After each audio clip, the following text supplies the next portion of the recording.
Before we dive in, if you haven't watched part 1 yet, pause here and go back. What's surfaced there changes everything you're about to see, and nothing in the story will land the same without it. Let me know where you're watching from, and if you're already locked in, like, subscribe, and turn on notifications, because this chapter cuts deeper. Morning light spills through Shalewa's curtains after barely 3 hours of sleep, her body heavy, her mind already racing, the weight of last night still pressing against her chest. Her phone buzzes on the bed beside her. A message from Kang Joon-seo, sent an hour ago. Coffee before call time? We need to talk. She stares at it, thumb hovering, knowing exactly what he wants and exactly what she's been avoiding. He's going to push. He's going to ask for answers she's not sure she can survive giving. But running has stopped working, and holding the truth like a weapon has only been cutting her from the inside. She types back, Studio Cafe. 20 minutes. When she arrives, he's already there in the corner. 2 cups waiting, his posture tense, the polish slightly stripped away, dark circles under his eyes like he didn't sleep either.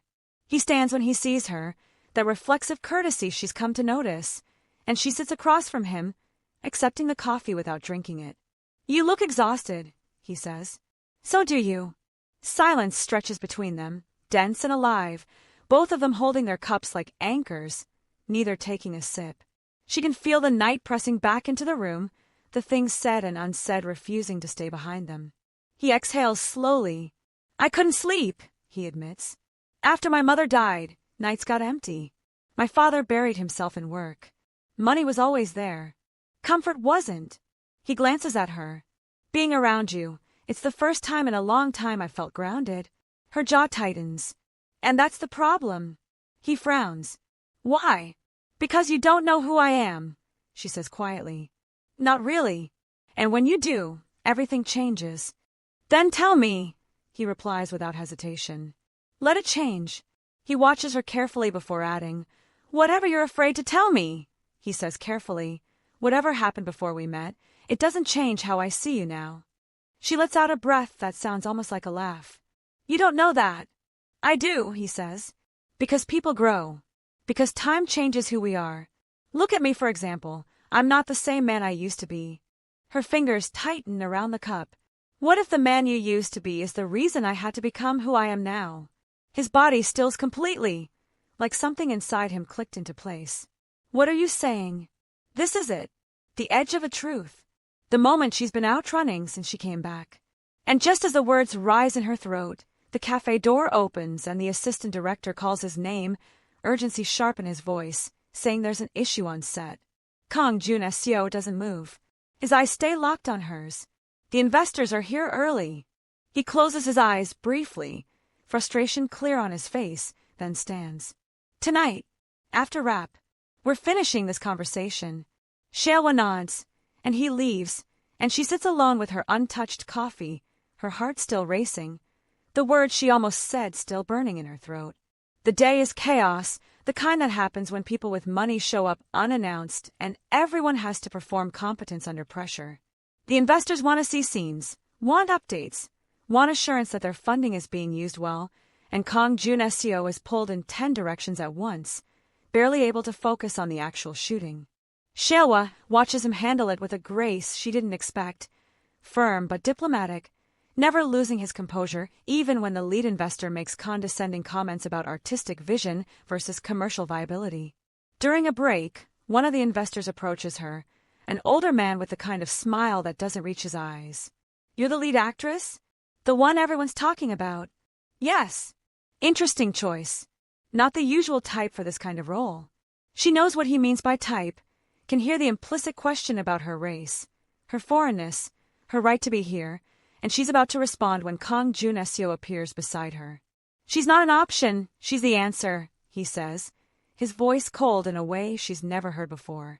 She's the reason this production will succeed, and if you have concerns about our casting decisions, you're welcome to review the footage and see for yourself why she's perfect for this role. The investor's smile tightens, but he backs off, and Kang Joon-seo turns to Shalewa, his expression softening immediately. Are you okay? I'm used to it. He goes back to what he's doing before, and she stands there feeling something has changed inside her, Some small crack in the anger she's been holding on to, because whatever else he is, whatever he was, he just defended her without hesitation, without making it about himself. They didn't shoot much that day. Too many interruptions, too many people needing approval or input, and by the time they wrap, everyone is exhausted and irritable. Shalewa is packing her things when Kang Joon-seo finds her. "Can we meet at UJT house?" He texts. "It's quiet there, good for the nerves. We'll have privacy." An hour later, they're seated inside the UJT house, tucked away behind wooden doors and rice paper windows. The space is warm and still, steeped in the scent of herbal tea and wood. Low tables, muted light, the kind of place where time slows and words feel heavier once spoken. Outside, the city keeps moving, and the occasional person passing by, but here, it feels like everything is waiting. Kang Joon-seo sits forward on the floor cushion, forearms resting loosely against his knees, as if holding himself in place. Shalewa sits opposite him, back straight, hands folded in her lap, every line of her posture controlled, trying to find the beginning of a story she's never told anyone. "When I was 17, she starts, and her voice is steadier than she expected. "I enrolled in an acting academy. I barely lasted one semester. I thought getting in would be enough, that if I could prove I belonged, everything would finally change." She pauses, watches the water. "I was the only black student in the program. The only one in most of my classes, actually. And most days that was fine. I was used to it. But there was this one day, I was working on a drawing, and this boy came up behind me. Kang Joon-seo is completely still beside her, and she can feel his attention like weight. He looked at my work and he laughed. Not loud, just enough for the people around us to hear. And he said, her voice catches, and she has to pause, breathe. He said, 'You know they don't cast girls like you, right? So fat and ugly.'" She turns to look at Kang Joon-seo now, and his face has gone pale. The teacher didn't say anything. No one said anything except for joining him. And I left that day and I never went back. I dropped out of the program, and I stopped acting, stopped drawing, stopped doing anything that required me to be visible, because being visible meant being vulnerable to people who thought I didn't deserve to take up space. Kang Joon-seo's hands are shaking, and he's staring at her like he's seeing a ghost. "No," he whispers. "Shalewa, you don't remember me," she says, and looks at him before she continues. "You don't remember what I looked like back then. I was heavier. I was trying so hard to fit in that I made myself smaller in every way possible. But I remember you. I remember your name. I remember exactly how you made me feel." He stands abruptly, takes a few steps away, his hand in his hair, and she can see him trying to breathe, trying to process. When he turns back, there are tears in his eyes. "I remember," he says, his voice breaking. "I remember now. There was a black girl. You were drawing hands, holding light, and He stops, covers his face with his hands. "Oh God, what did I do? You killed my dream," Shalewa says simply. "You made me believe I didn't deserve to have one." He settles onto the cushion opposite her, careful, deliberate, his hands resting on his knees, the distance between them saying what he can't. I don't even know how to apologize for something like that. I was cruel. I was a stupid, insecure kid who thought making other people small would make me bigger, and I'm so sorry. I know you are. I can see it. But sorry doesn't undo years of believing I wasn't good enough. Sorry doesn't give me back the time I lost. No, it doesn't. You're right. He's crying now, openly, and she's never seen him like this, vulnerable and broken, and part of her feels vindicated, feels like this is what she wanted, to make him hurt the way he hurt her. But another part of her feels for him. She feels tired. She feels free. "I didn't tell you this to destroy you," she says. "I told you because you asked. And this is who I am. Someone who survived what you did and came back anyway. You're extraordinary," he says, and his voice is thick with emotion. "And I'm the reason you almost weren't. I'm the reason you had to survive anything in the first place." They sit in silence for a while, and Shalewa doesn't know what she expected from this conversation. But it wasn't this. Him taking full responsibility, not making excuses, not trying to minimize what he did. "I thought I wanted you to suffer. But now, it doesn't feel the way I thought it would. I deserve to suffer. What I did was unforgivable. Maybe, but I'm tired of carrying it. And making you carry it doesn't actually lighten my load. He looks at her, and there's something like hope in his eyes, fragile and uncertain. Can I ask you something? She nods. Why did you take the role? When you realized it was me, why didn't you walk away? My brother, I need the money, and because walking away would have meant you still had power over me. And I decided that surviving you would show I can do it. I needed to succeed in spite of you. She thinks about the past few weeks, about reclaiming her place in the industry, about the respect she's earned, about Tunde's treatment being secured, about standing in spaces that once rejected her and refusing to shrink. I'm deeply sorry. He wipes his face, tries to compose himself. I'm going to step down from the production. I'll make sure you're protected, that your contract is honored, that you get everything you're owed, but I can't be the person in authority over you, not after what I did. No, she says firmly. What? You don't get to run away from this. You don't have to step down. If you're really sorry, if you really want to make this right, you stay. You watch me succeed. You support the work. And you sit knowing that the person you tried to destroy is undeniable. He stares at her and slowly he nods. I am deeply sorry. I will go with that if that's what you want. It's what I need. Can I ask you something? She says. Anything. Why were you cruel back then? What made you that way? He doesn't answer right away. His fingers tighten around the edge of the low table, then loosen. When he speaks, his voice is quieter. My father, he says. He was there in name, not in life. When he showed up, everything was a test. Every mistake counted. Every success was temporary. I learned early that being enough was impossible. He exhales slowly. So I stopped trying. If I couldn't be enough for him, I decided I'd be above everyone else instead. I paid attention to weaknesses. I used them. It made me feel in control when I wasn't. Shalewa lets the words settle before she speaks. Do you still do that? He doesn't dodge it. Sometimes. It's the first instinct I have to fight. To look for what's wrong instead of what's human. I don't like that about myself, but pretending it's gone doesn't make it disappear. At least you see it. Awareness without change is just another way to hide, he says, almost to himself. They sit together as the night deepens, and eventually Shalewa stands. I should go. Check on Tunde. How is he? Better. The treatment's working. I'm glad. Can I follow you if you don't mind? No, thank you, she says. He replies, but I won't stop trying to become better. She nods once and leaves him there. Later at home, there are no tears. No collapse. Just the strange lightness of putting something down after carrying it too long, and the unsteady feeling that comes with not knowing what replaces the weight. The next morning, there's a message waiting for her. I spoke to my father last night. Not about work. About who I became under his roof. About how I learned early that results mattered more than people, and silence felt safer than accountability. I told him the things I've done while acting I didn't know better. I don't think he understood everything, but I did. I needed to say it out loud. Thank you for not letting me look away. She doesn't reply. She moves through the morning on instinct, and when she arrives on set, she feels it immediately. Kang Joon-seo is already there. Every movement precise, the ease he once had replaced by something quieter, something earned. He speaks to her only when necessary, his tone careful and respectful, distant in a way that feels deliberate, like he's drawing boundaries he doesn't trust himself to cross. The work continues, and Shalewa pours everything into her performance, every scene sharper, more layered, and she can feel herself reaching new depths, not because of the pain she's been carrying, but because she's finally letting it go.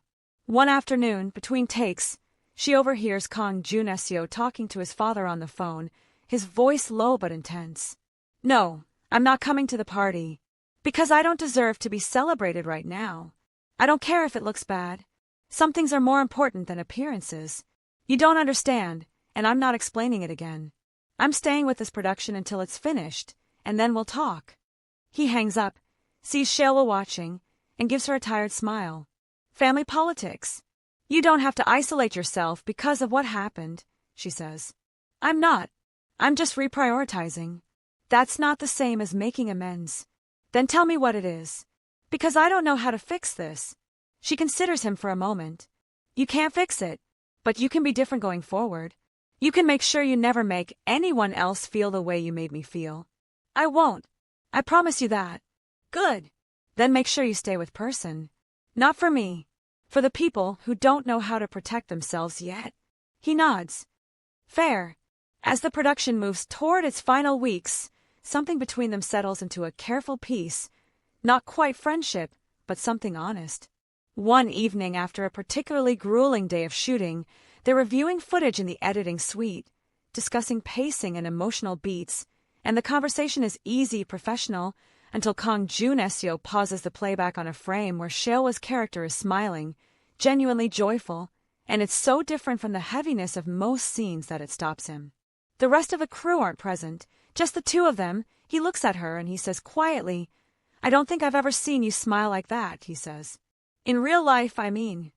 Maybe you haven't earned it yet.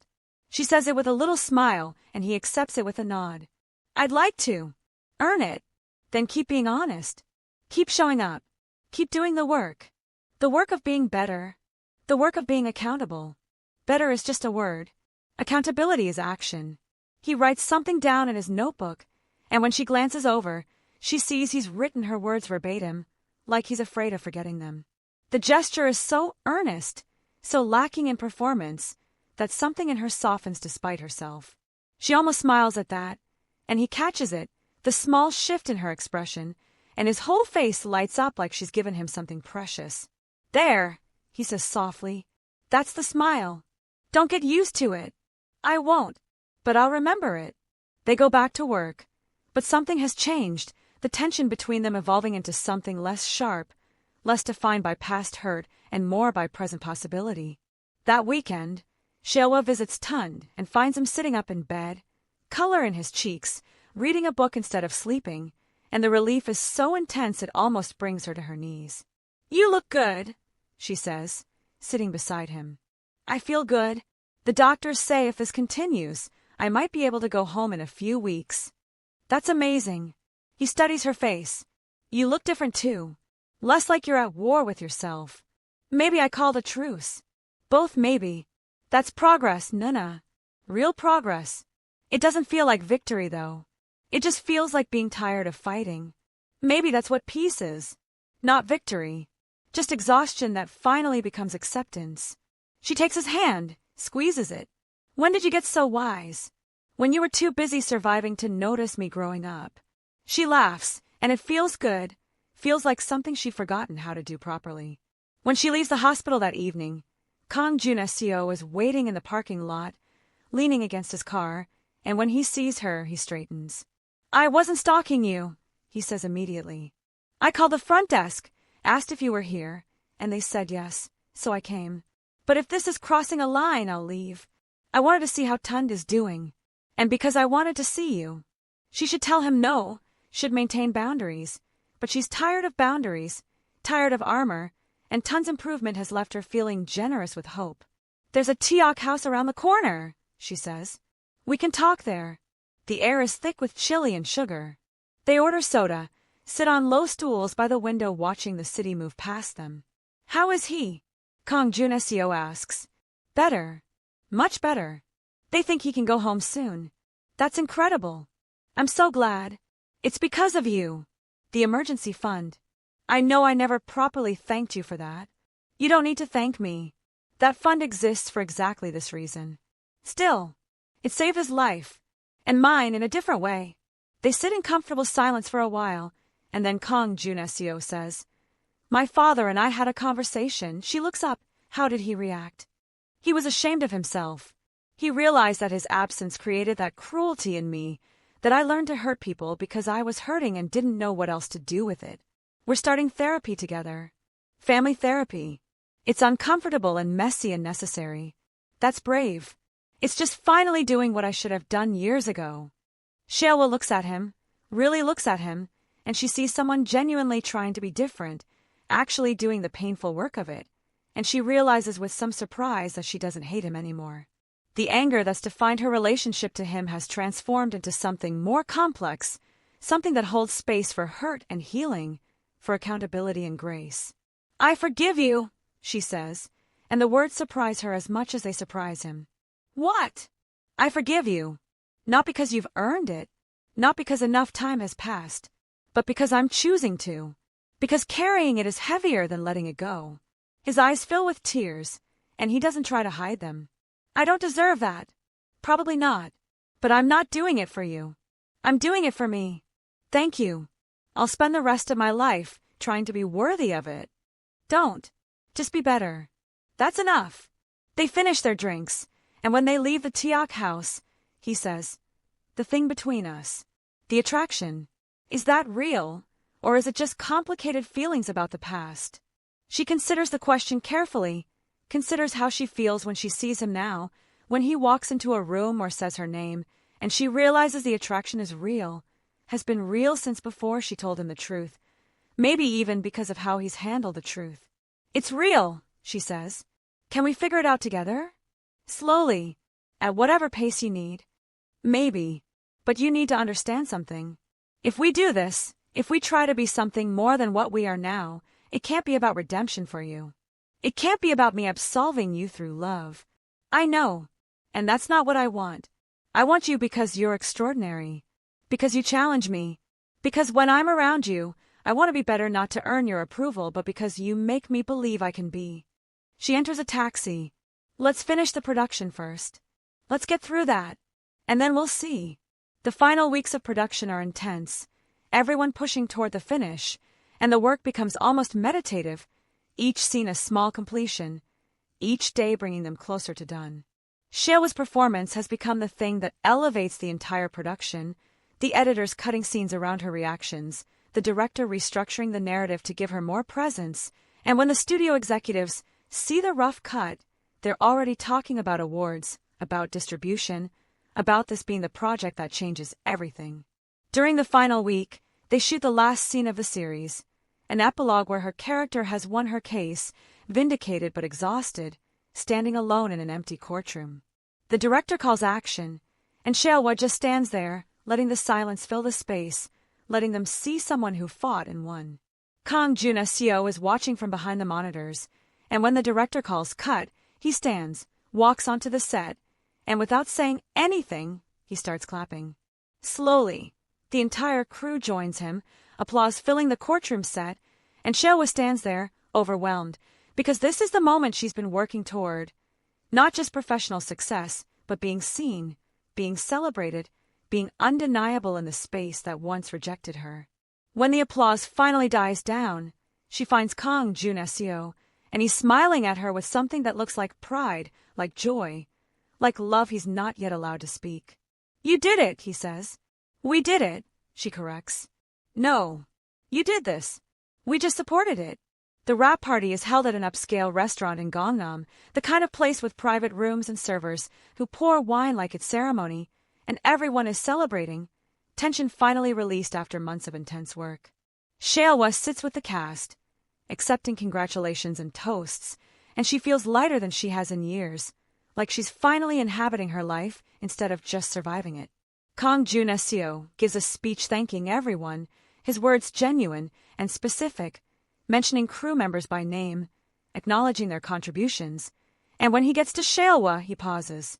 Shalewa gave us something none of us expected. She gave us truth, and truth is harder to create than any technical skill or artistic choice. So thank you for trusting us with your truth.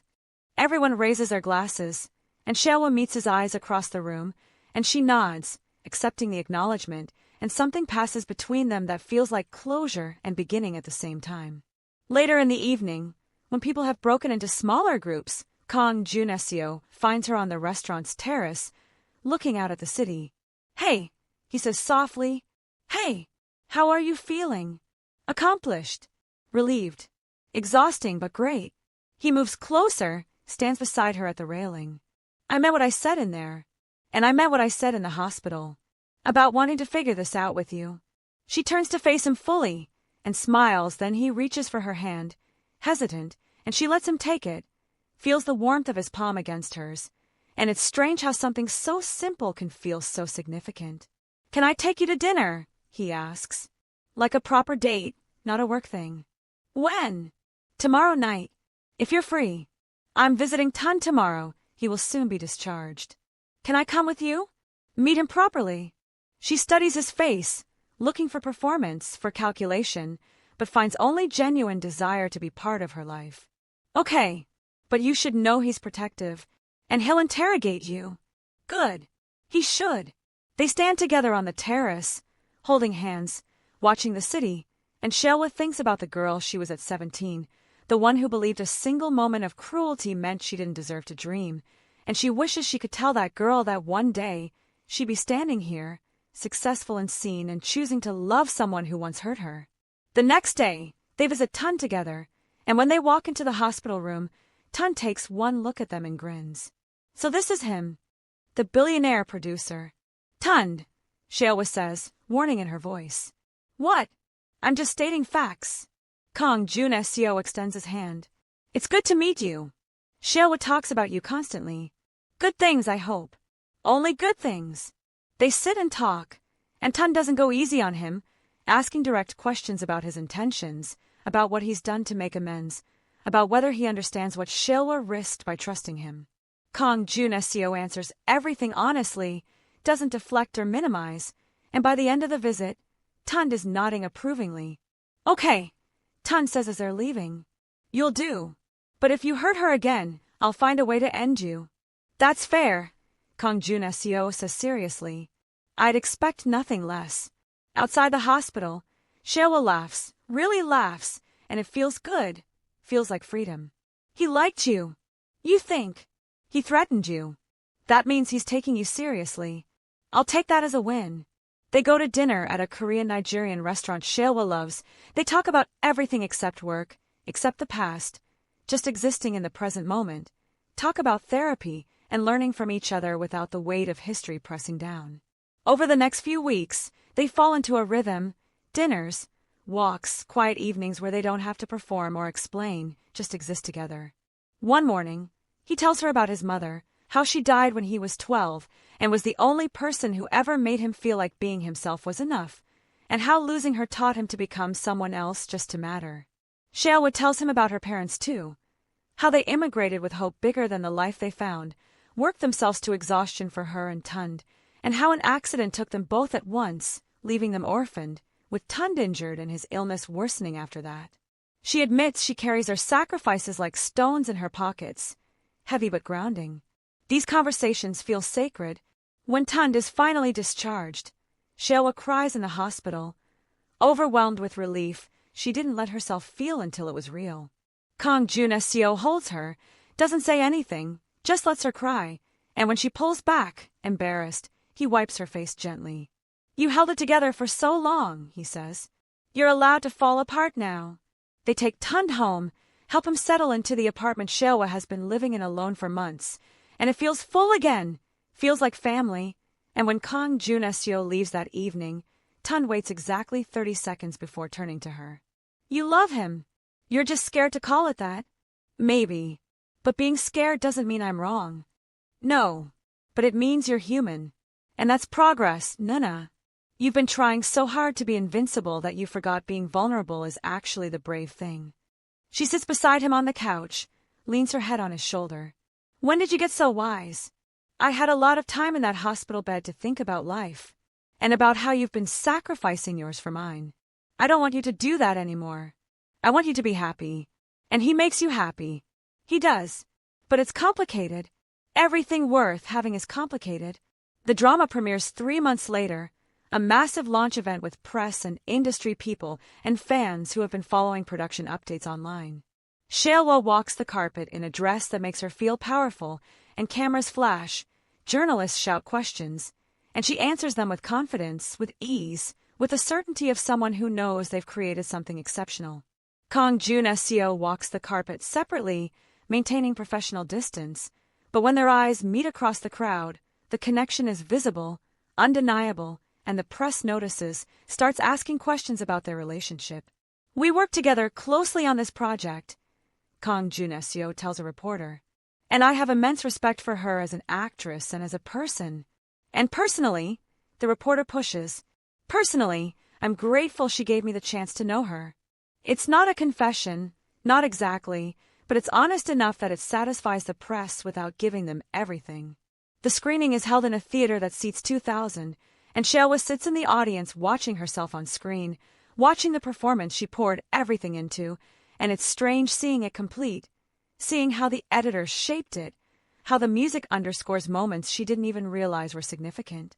When the credits roll, the audience erupts in applause, and people are standing, cheering, and Shalewa feels tears on her face before she realizes she's crying. Kang Joon-seo is sitting a few rows behind her, and when she turns, he's watching her instead of a screen, and the look on his face is everything: pride and love, and something that looks like gratitude. At the after-party, executives approach her with offers, other directors want to work with her, and casting agents slip her their cards. The industry that once made her invisible is now scrambling to claim her, and she handles it with grace, takes cards and makes non-committal promises, because she's learned that power isn't just about being wanted, it's about choosing what you want in return. Late in the evening, she finds Kang Joon-seo on a balcony overlooking the city, and she joins him, both of them quiet for a moment. "This is your night," he says. "You should be inside celebrating." "I've been celebrating. I needed a minute." "How does it feel?" "Surreal. Like I'm watching someone else's life." "It's your life. You earned it." She turns to look at him, and in the low light, he looks younger, less guarded, more like the person he might have been if the world hadn't taught him to be cruel. "I couldn't have done this without you," she says. "That's not true. You would have found a way. You always find a way." "Maybe. But I'm glad I didn't have to do it alone." He reaches for her hand, and this time the gesture is familiar, comfortable. "Shalewa, I know we said we'd take this slow, and I'm still committed to that. But I need you to know something." "What?" "I'm in love with you. From the very first day I set my eyes on you, I have just been fighting it. And I'm not saying this because I expect you to feel the same way, or because I need to hear it back. I'm saying it because it's true." She feels her heart race, feels the weight and lightness of the confession, and she realizes that she's been waiting for this moment, has been building toward it through every conversation, every shared silence, every choice to keep showing up. "I love you too," she says, and the words feel like freedom, like choosing something for herself instead of against something else. "But I need you to understand something. Loving you doesn't mean forgetting what happened. It means choosing to build something new while still honoring the hurt. And that's going to be messy and imperfect, and there will be days when I remember everything and it's hard. I know, and I'll be there for those days. I'll remind you that you're not that girl anymore, and I'm not that boy, and we get to decide who we are now." She kisses him then, soft and careful, and it feels like a beginning, like planting something that will take years to grow but is already taking root. When they pull apart, he's smiling, and she realizes she's smiling too, and for the first time in 7 years, the weight in her chest is gone, replaced by something lighter, something that feels like hope. Over the next few months, the drama becomes a phenomenon, streaming numbers breaking records, Shalewa's performance analyzed and praised in every major publication, and offers flood in from all directions. She's selective, chooses projects that challenge her, that let her explore different aspects of herself, and she builds a career on her own terms. Kang Joon-seo continues producing, but he's different now. Therapy worked. He now has a good relationship with his father. He is more conscious of the power he holds, more intentional about using it well. He starts a mentorship program for young artists from marginalized backgrounds, creates pathways into the industry for people who wouldn't otherwise have access, and Shalewa watches him do the work of becoming someone worthy of the second chance she gave him. They don't live together, both wanting to maintain independence, but they spend most evenings together, cooking dinner and talking about their days, and it's domestic in a way that feels earned rather than expected. Tunde goes back to school, starts talking about his own dreams again, and Shalewa realizes with some wonder that she doesn't have to carry him anymore, that he's strong enough to carry himself. One evening, few weeks after the drama premiered, Shalewa and Kang Joon-seo are walking the street. "You know what I've realized? Forgiveness isn't a moment. It's not something you give once and it's done. It's something you choose every day, especially on the days when it's hard. And there are still days when I remember 17-year-old you, and I get angry, and I have to choose to let it go again. Because choosing you when it's hard means I'm not doing this because it's easy, I'm doing it because I want to. I don't know what I did to deserve you." He kisses her forehead, holds her close, and they stand close to each other there as the city lights come on, as life continues around them, and Shalewa thinks about the girl she was and the woman she's become, and she realizes that the story she's been telling herself for 7 years, that she was broken, that she was damaged, that she was less than, was never true. She was always whole. She was always enough. She just needed to survive long enough to remember it. 2 months later, Shalewa's second project premieres, and it's even more successful than the first, and she's being talked about as one of the most exciting talents in the industry. Awards come, recognition comes, and through it all, Kang Joon-seo is there, not as her savior or her producer, but as her partner, someone who celebrates her wins and holds her through her doubts.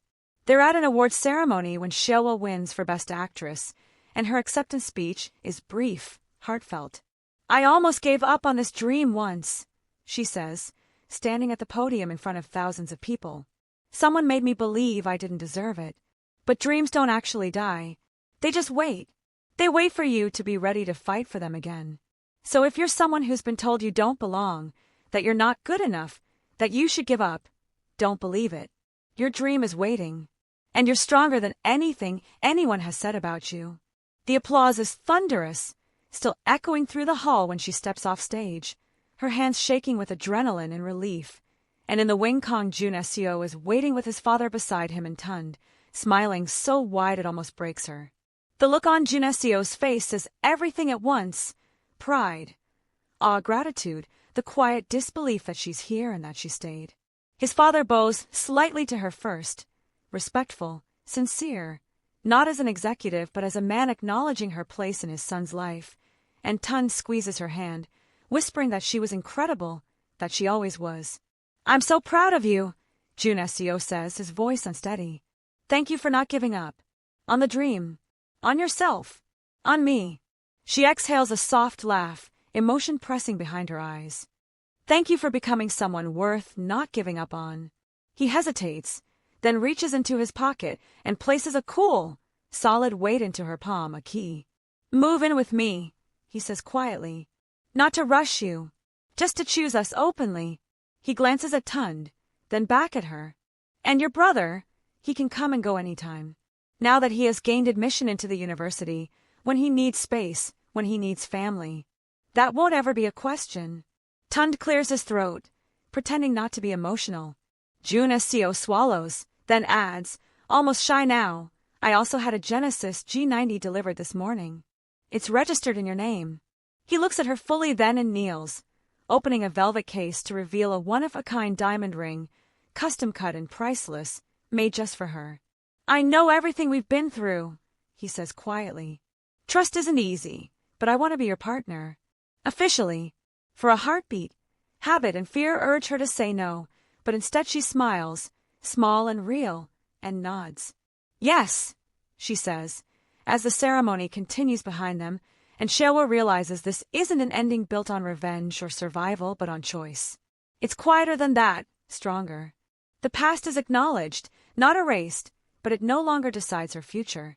Now her happiness doesn't feel borrowed or fragile. It feels chosen.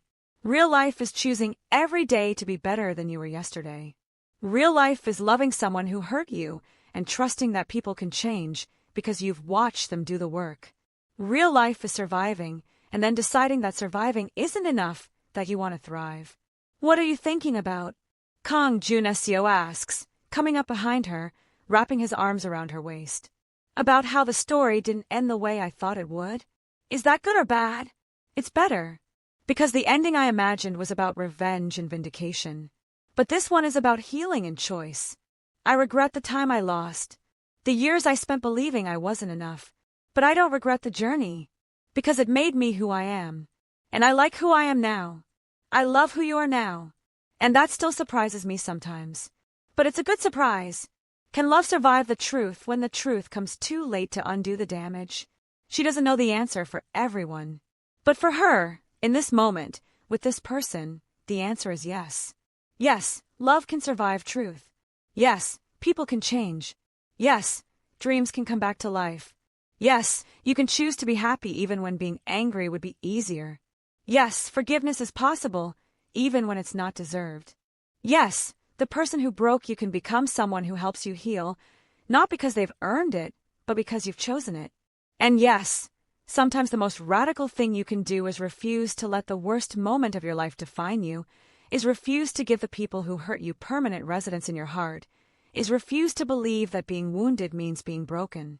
Because wounds heal, and dreams wait, and love, when it's real, when it's built on truth and accountability, and the daily choice to be better, that love can transform everything. Shalewa turns in Kang Joon-seo's arms, looks up at him, and sees not the boy who hurt her, but the man who does the work every day to be worthy of her choice, and she kisses him, soft and sure, and thinks, this is what it means to reclaim your story, to stand in the space that once rejected you and refused to shrink, to love someone not because it's easy but because it's true. And somewhere, the 17-year-old girl she used to be, the one sitting in that classroom with a destroyed dream and a broken heart, finally rests, finally lets go, finally understands that she was always going to survive this, was always going to become someone extraordinary, was always going to be seen. Seoul City lights burn bright outside the window, and inside the penthouse, with the people she loves most in the world, Shalewa finally feels like she's home. Thank you for watching part 2, and staying with Shalewa and Kang Joon-seo all the way to this moment. You didn't just watch a love story. You watched two people choose accountability, healing, and growth when walking away would have been easier. So tell me in the comments, if someone who once broke you truly changed, would you let them love you now? Or would you protect your peace and walk away? I really want to hear your thoughts. And if this story moved you even a little, don't forget to like, share, and subscribe to this channel, and turn on your notifications, because the next story won't just entertain you, it'll ask something of you too. The end.